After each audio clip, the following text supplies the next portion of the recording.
Hola, hola, ¿cómo están? Muy buenos días. Espero que todos se encuentren muy bien. Mi nombre es Guillermo Sagún, parte del liderazgo nacional de esta subcomunidad KW Chispa.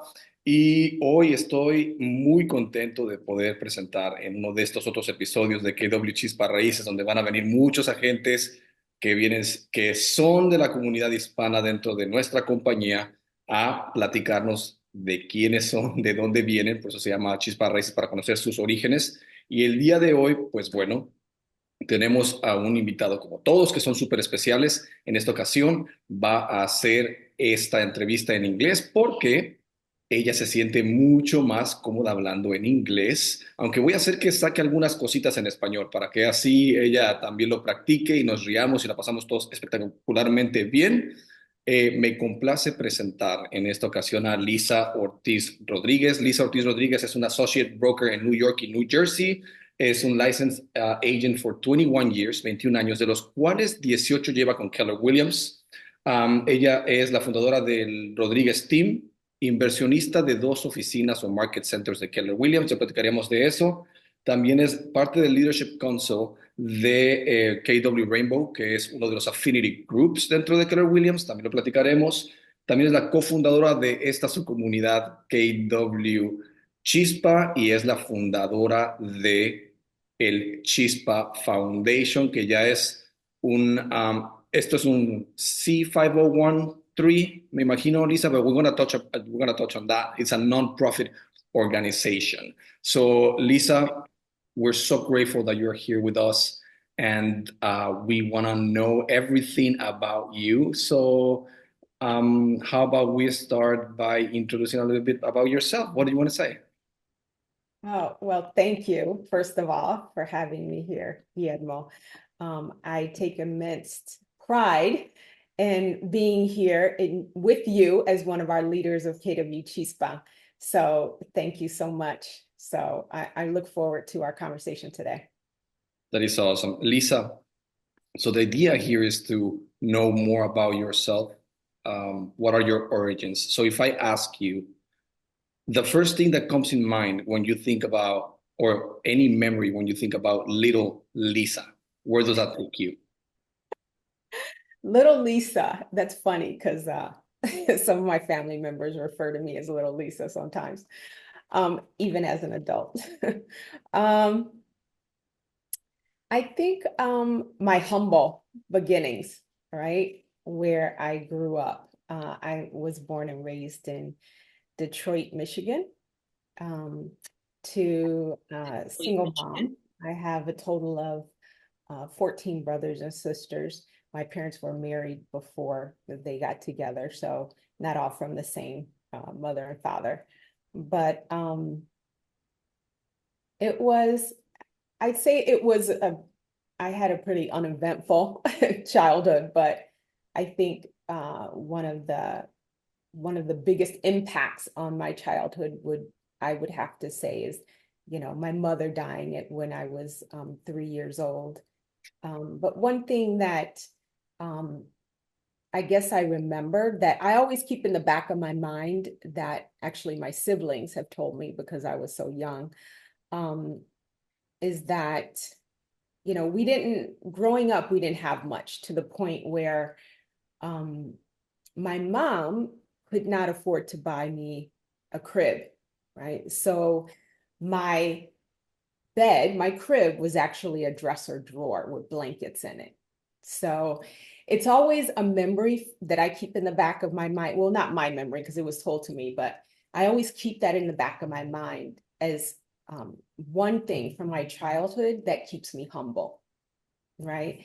So it's an important thing for me to remember because I think that being humble and remembering where you came from is so important. Absolutely. So one time I heard that it's about the memories that our parents create for ourselves. And somehow, even though that you don't remember that part about the dresser as your crib, but it's something that your siblings told you and stick to you, and that has I'm pretty sure impacted your life and the humble beginnings. So thank you for sharing that.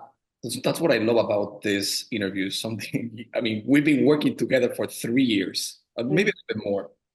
I didn't know that story. I mean, give me the chills. So thank you for sharing that. Now, let's talk about one of those memories when you were growing. I don't know, maybe Lisa, 4 years old, maybe Lisa, five, six, seven. Any memory? Where were you in Detroit? Were you riding bikes on the streets? Can you tell me anything about little Lisa? I was pretty active. I would say I was a tomboy, right? I liked hanging out with my brothers and climbing trees and building little hurdles out of sticks in the ground in the backyard and jumping over them. Um, so I wasn't a kid that just sat around. I was pretty active running around, maybe too much sometimes, but pretty active.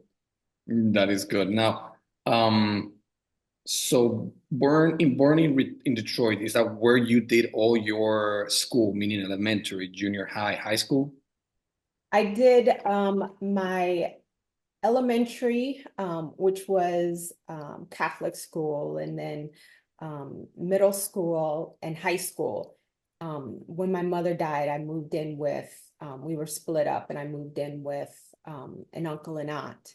And we moved to a suburb right outside of Detroit. And that's where I did middle school and high school. Good. Now, I do have to ask, what is your heritage, if I Puerto may? Rico. Puerto Rican?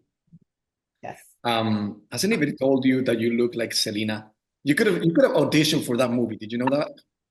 All the time, all the time. It's funny because I have, no matter where I go, I have even young girls come up to me and say that to me. And my first question is, because I'm astonished, I'm like, how do you even know who Selena is? Like she passed away before, years before you were born, right? But she is such a legend, and I love her so much. So I take that as a compliment. Thank you. But you both have something in common. I think you both are legends for what you've been doing, and we're going to talk about that in a little bit. We're going to talk about that in a little bit. So, what this is important. I want to know, um, what did you want to be when you grew up? I mean, as when you were growing up in Detroit, what Lisa wanted to be as an adult. Um, for as long as I can remember, I've always wanted to be an attorney, right? Always. And I think if I think about it, I think that came from my desire to want to advocate for other people, right? I wanted to be that person that protected people and uplifted them and got justice for them, right? So um, I've always wanted to be an attorney, and I actually went down that path actually and applied to law school, took the LSAT and got applied to law school and got accepted. And then at the time, my daughter got hit by a car crossing the street. And she had to learn how to walk again. She had to have a metal rod put in her leg from her knee to her hip. And for me, that was more important, getting her back to health than to start law school. And I always say everything happens for a reason, right? And at the time, I was working as a paralegal, and the attorneys that I worked with, um, they encouraged me and wrote me recommendation letters. Um, but at the same time, they told me, don't do it. And my response was, what do you mean, don't do it? Like, you're an attorney, but you're telling me not to do it, but you're writing me recommendation letters. They said, listen, I understand why you want to go, but this profession is so stressful. I just don't do it. You'll regret it. So that kind of stayed in the back of my mind, but I still wanted to pursue it. Um, but I needed to get my daughter healthy again, right? And help her to learn again. She had to go through a lot of rehab. So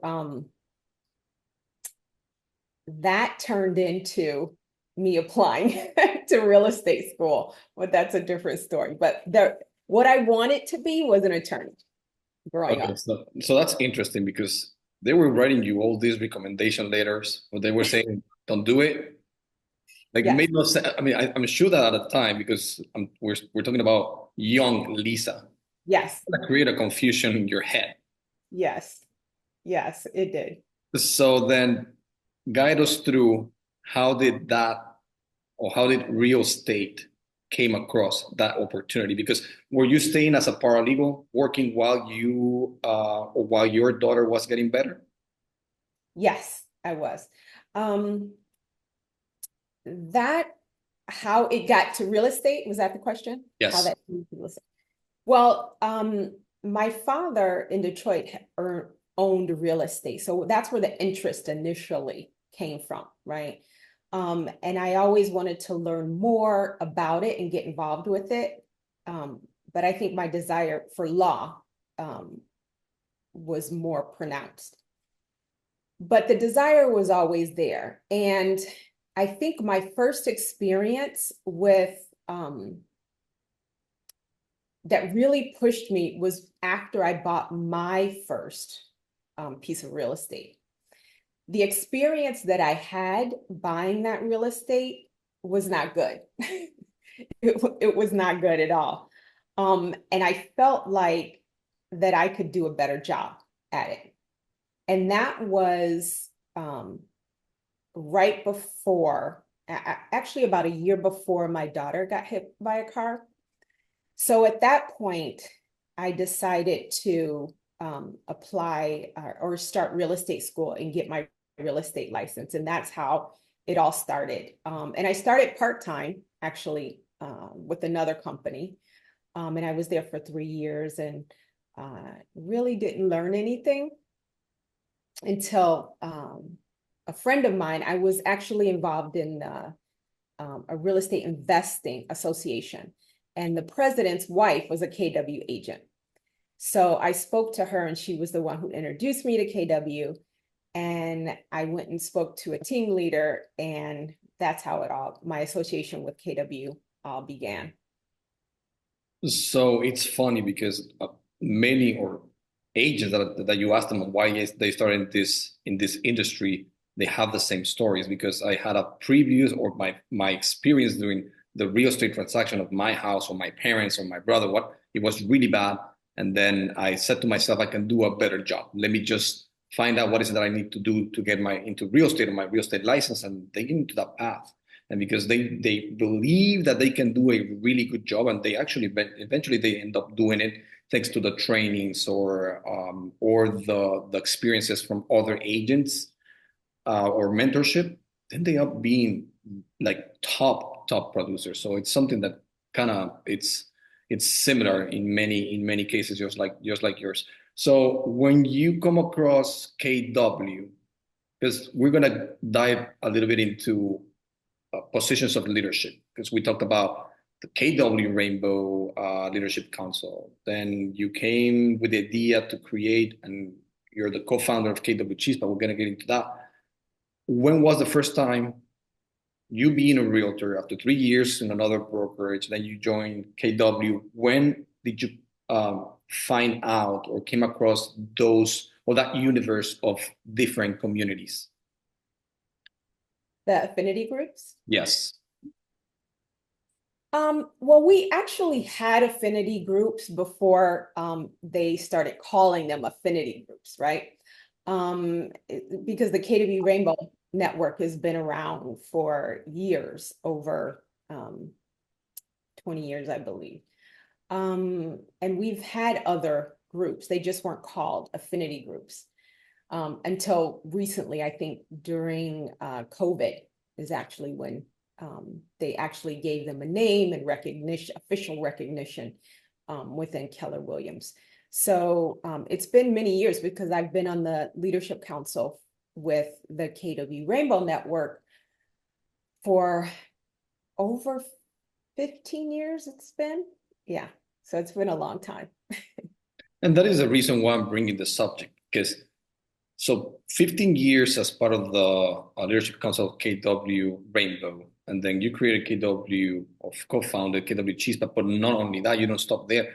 There's other affinity groups that reach out to you asking for help or best practice to build their own affinity groups like Pan Asian. Is that right? Yes, yes. So what would be a good, I would say, what are your recommendations? So if we can touch about, because that's also part of the leadership. What is Yes. it that you recommend? Um, I believe that first, if someone wants to create an affinity group, um, know what your vision is, create your vision and mission, right? And then start from there. And you should, and we all know it, you can't do anything like this alone. Build an amazing team around you. And I always say that I was extremely blessed in the people that raised their hand to be a part of leadership for KW Chispa. You included, Guillermo. We have an amazing leadership council and our regional leadership because KW Chispa could not have grown to where it is today without that leadership and bringing our community together the way it is today. So you mentioned to establish and know your mission and vision. So now let's dive into KW Chispa, which here I have my t-shirt here. This is you're the co-founder of this. It's a movement. What's the vision and what was the vision, mission? What was your intention when you co-founded KW Chispa? And what does it stand for? Well, KW Chispa, Chispa, of course, you know, in Spanish is flame. So or spark, and it's a acronym for Coalition of Hispanics for Progressive Action, right? And I like to say we are, our mission is to serve as a dynamic force for positive transformation, right? So we're dedicated to empowering our fellow Hispanic real estate professionals within KW, as well as the communities that we're committed to uplifting. And our goal is to foster generational wealth through the promotion of sustainable homeownership and recognizing the profound impact, which is very important. It's a profound impact that it can have on individuals, families, and the broader Hispanic community. And we do that through advocacy, education, masterminds, leadership development, and community engagement. For example, in our Facebook group, we have daily morning Zoom calls for our Facebook group members, covering everything from mindset, wealth building, MREA, script practice, team building. We also have an Empower Hour on Tuesdays where we do lead gen calls over Zoom. We have a collaboration with KW Wellness to bring 7 dimensions of well-being to help people grow personally and professionally. And we also have regions around the country that host KW classes in English and Spanish. And of course, at Family Reunion and Mega Camp, we also have an educational event and our mixer, which definitely cannot be missed. So that's just like a rainfall of many things that KW Chispa has accomplished in a short term, meaning 3 years. But let me ask you, when you co-founded this affinity group, what did you really have in mind? Or did you ever thought that you or the team, the leadership, the community was going to be to where it is now? Can you guide us on what did you have in mind? And then is it any different than what we have now? And is it any different to where you think is going to be in the next 5 years? I honestly, I knew what I wanted to build because it grew out of during COVID, right? And it came out of a desire to have a group for our community where we can come together and grow and uplift each other and encourage each other and build our businesses. One cohesive, huge group. I didn't realize that it would kind of take on a life, right? As it did. And that could not have happened without the leadership that we have in place today. So, like I always say, I'm always blessed about that. And where I see it going, I see it growing even larger, right? Because there's so much more that we can do, right? We are actively advocating with KWRI for more resources in Spanish for our community. That's one thing that we're doing.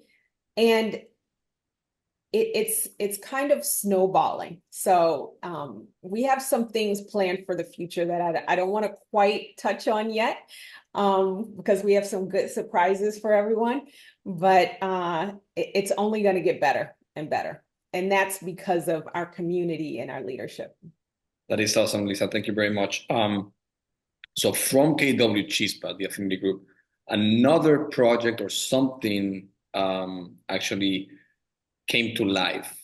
And that is, I believe it's a dream of yours, and that is a non-profit organization. Can you guide us, or can you tell us a little bit more about that?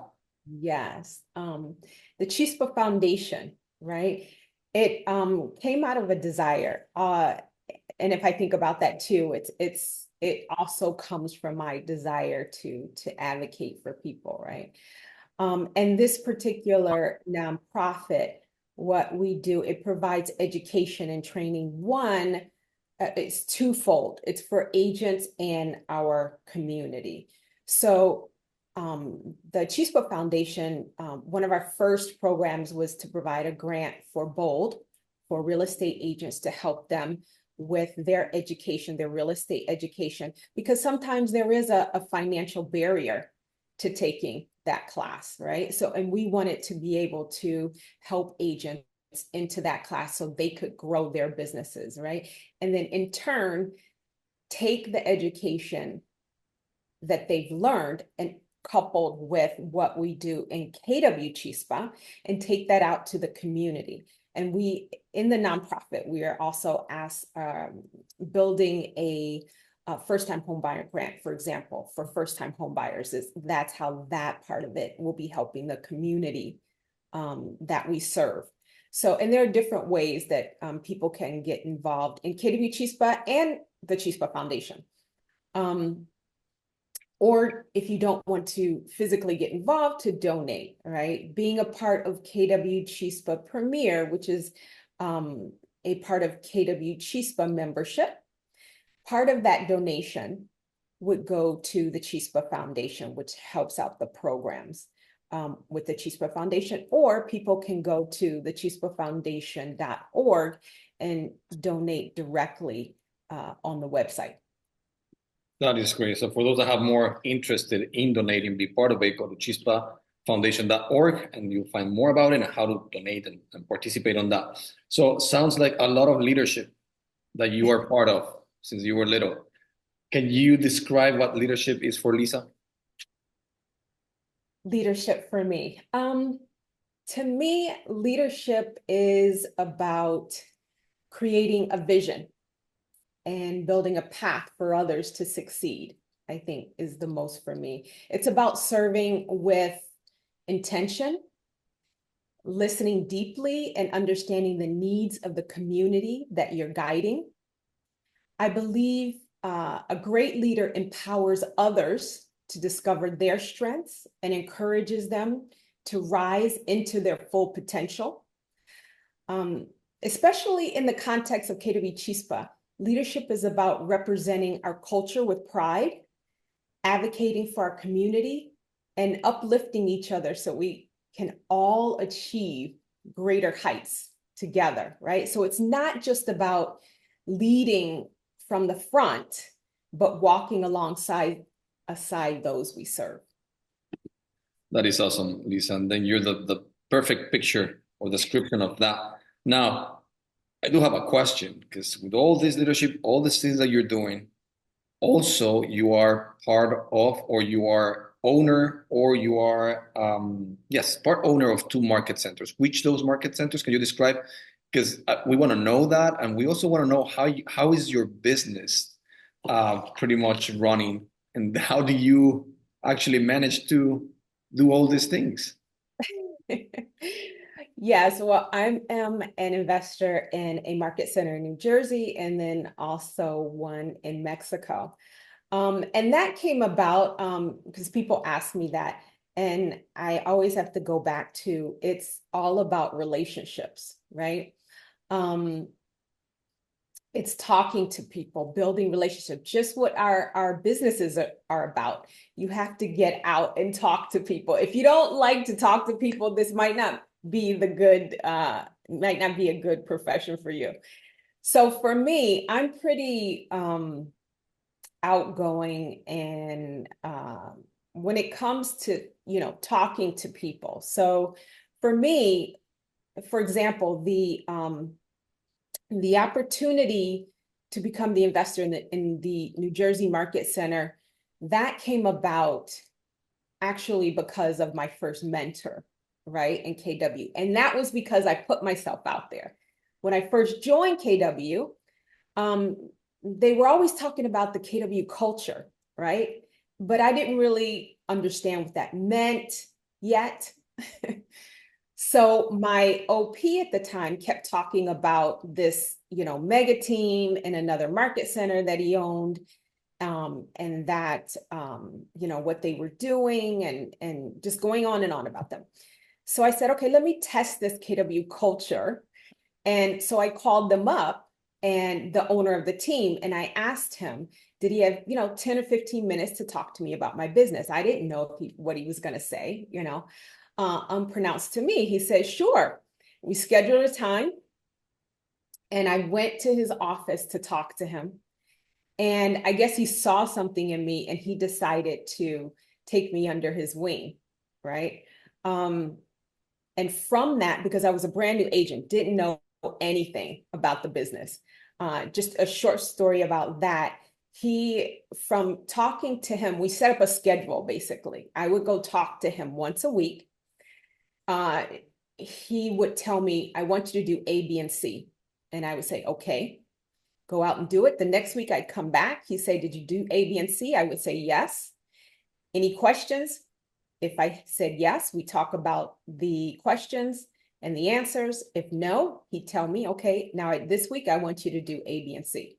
And I would say, okay, and I'd go out and do it. He took me from doing that, from 0 listings to 49 listings within 9 months. Building that relationship with him, that opened the door for him to ask me when he received the opportunity to become an OP in a market center. He asked me, would I want to be an investor in that market center because of our relationship? So that's what I mean about building relationships with people. So, yeah. So let me ask you, 49 listings in a year? Or how Within many? 9 months. Excuse me, again? Within what? 49 listings within 9 months. Yes. Just by yourself? Just by myself. Because I was very focused because he started me on FSBOs, right? I was very focused on calling FSBOs and going to see them, right? I was more focused on that than anything else. I was like a machine from this time to this time in the morning from 9 to 12. That's all I was doing was calling FSBOs and going to appointments in the afternoon. So, So that's about 5 listings a month, mhm. roughly. Did you sleep? Barely, barely. It was a lot, but yes, it was. I saw the power of being consistent and persistent. Because you said it was just you. I mean, you didn't have any listing agent or showing agents. It was just you. So it was Yes. Yeah, okay. that So was, anybody can do it. Please don't yeah, tell me that I cannot do it. yes. I got And 5 listings a month. the important thing about that is that, and maybe because I was a new agent, that I didn't question him, right? He had done it, been there, done that. I hadn't. So I didn't question him. I just did what he told me to do. So being coachable was key in that situation. Did you hear everyone being coachable? That's a very important part of the equation. Okay, so that's how you became a investor in New Jersey, in these states. Now, how do you become an investor in another region? And this is Mexico. I mean, you could be an investor, I don't know, Costa Rica, I guess, or Nicaragua or Spain. So how do you get to that opportunity? Well, we've been traveling to Mexico, Cabo San Lucas in particular, for almost 20 years, right? And own property there. So we have this little ceremony that we do every year when we go, and then we invite friends to come with us. And on the last night, what we do is we sit around a campfire, a fire pit, and we have it's right now it's a seashell, right? And every year that we do it, we write the year that we do this little ceremony on it. And the significance of this seashell, when you're holding it, just signifies that you have the floor to speak, right? It's your turn to speak. And when you have that seashell, the person that is speaking, one, tells everyone what their goal was last year, what they achieved from last year, and what their goals are for the coming year, right? And this is just our way to put it out into the universe, right? And speak it out there. But we all know you have to put action behind that, not just speak it. So the following year, because usually it's the same friends that come with us, we have the same ceremony and we go through the same process. So we hear everyone's goals from the previous years past and what their new goals are coming up. So it's a pretty cool process to see the evolution of everyone's goals from year to year. So my goal, one of my goals when we had this ceremony was always to have, because I loved Cabo San Lucas so much, was to have, initially, it was to have a region, because this ceremony started before there was even a KW Mexico region, right? And that was always one of my goals that I would put out there. And to the point where and I knew that I had to put action behind it. So I started having actually networking events in Los Cabos. And the agents in the area didn't understand why I was having it. Why was this agent from New York coming to Los Cabos to have these networking events? But they came, right? But even before I had the networking events, how I first started was I would make appointments in real estate offices, and I would go speak to the owners of these offices. But I didn't speak to anyone that I felt was at the level that KW would want to speak to, as far as having a regional owner or a market center owner, just based on the initial conversations. And I said, I need to get to more people in less time. All right. So that's when I started having the networking events. Unpronounced to me, that following family reunion, KW announced KW Mexico region. So KW was already working on it, right? As I was, but there was still an opportunity there for NOP. So I actually met someone that was going to open up a market center. For him, that didn't happen. But I met the following person after that. The first person didn't work out.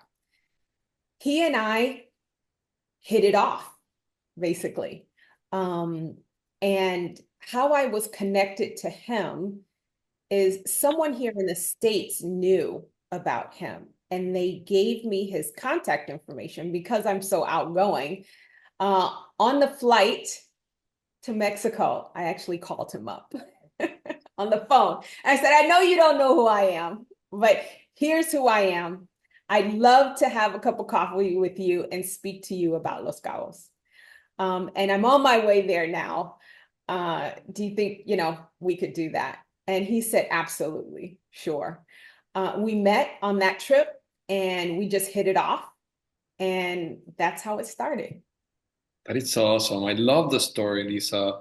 Starting with the seashells and all those goals and dreams, and how dreams come to reality. I mean, you didn't get the region, but you got a market center in a place that is very special for you, for your family. So we're very happy that you accomplished that. Um, Lisa, of all your achievements, because there's plenty, one Yes. that makes you feel super proud. I mean, I'm sure that all of them make you feel super proud, but one that you want to share with us today. Um, I'd say, one of them, of course, is my daughter, my granddaughter, which I can talk to you about her for hours on end. Um, but I'd have to say I am incredibly proud of the achievements of this group, KW Chispa.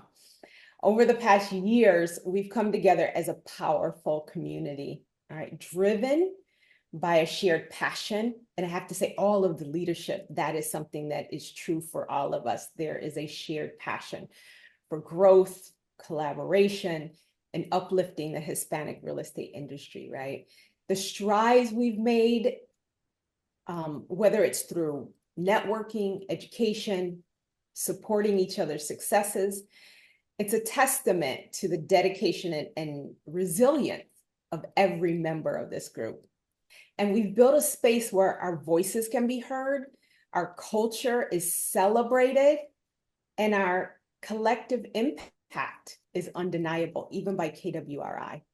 So watching this group thrive and knowing how far we come has filled me with immense pride and excitement for the future. So together, we're shaping a stronger, more inclusive real estate industry.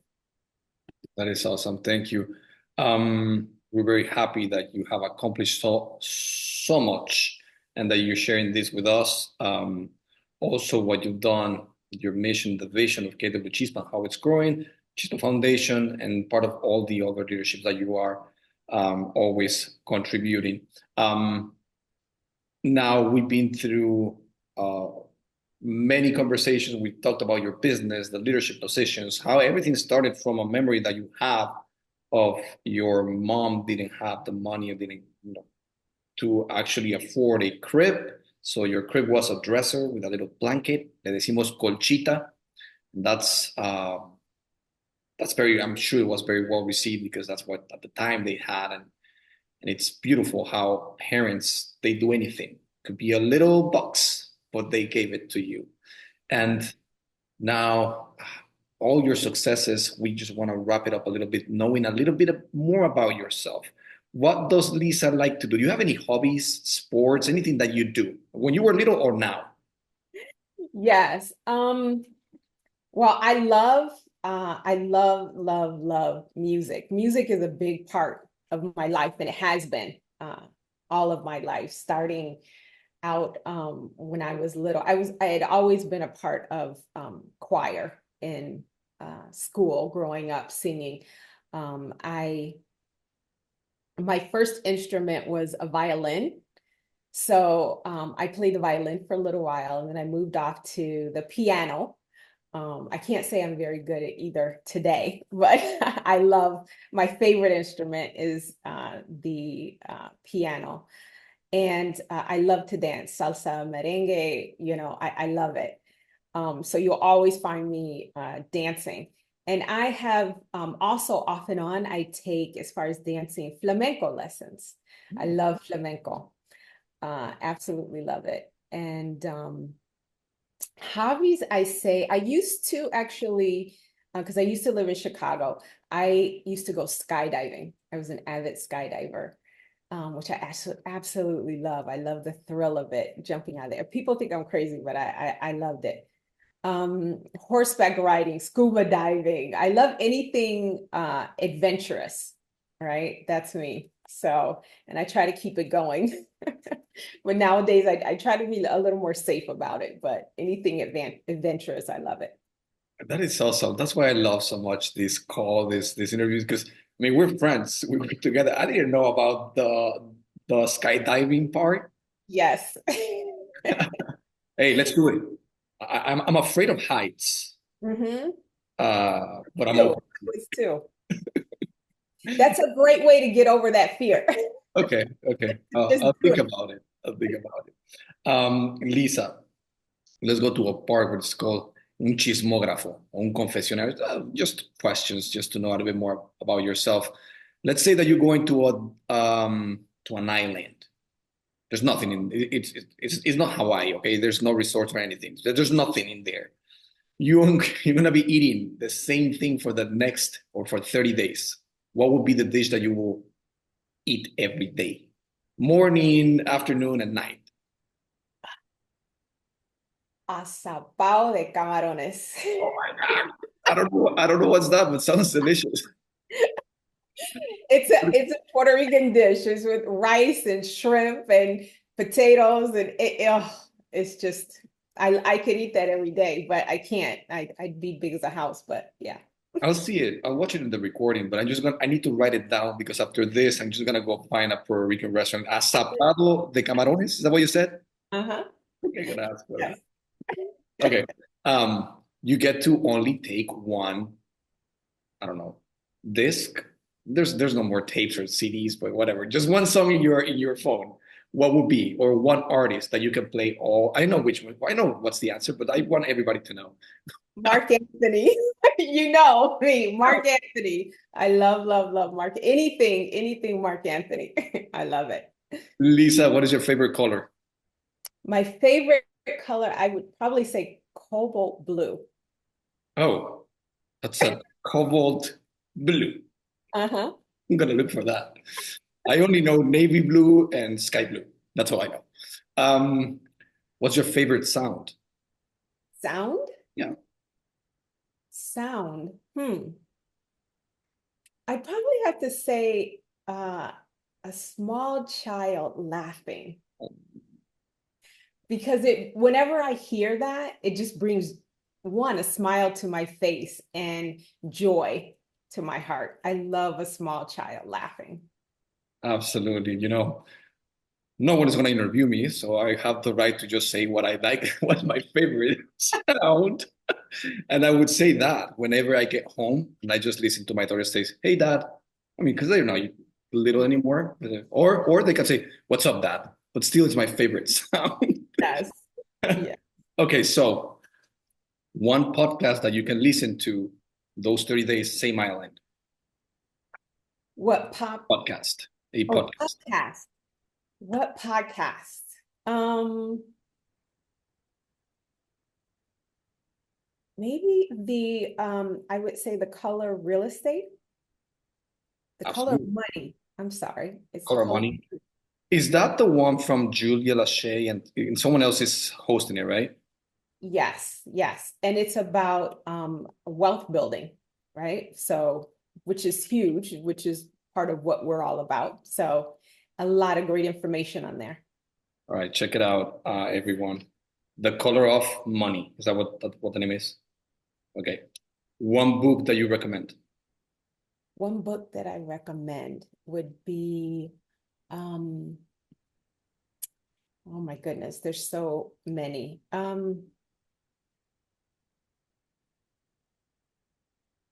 Actually, one that I think that is very educational that I think would be useful to everyone to know because it has a lot of history and it explains a lot why things work the way they do today and how they worked in the past is The Color of Real Estate. That's the name of the book.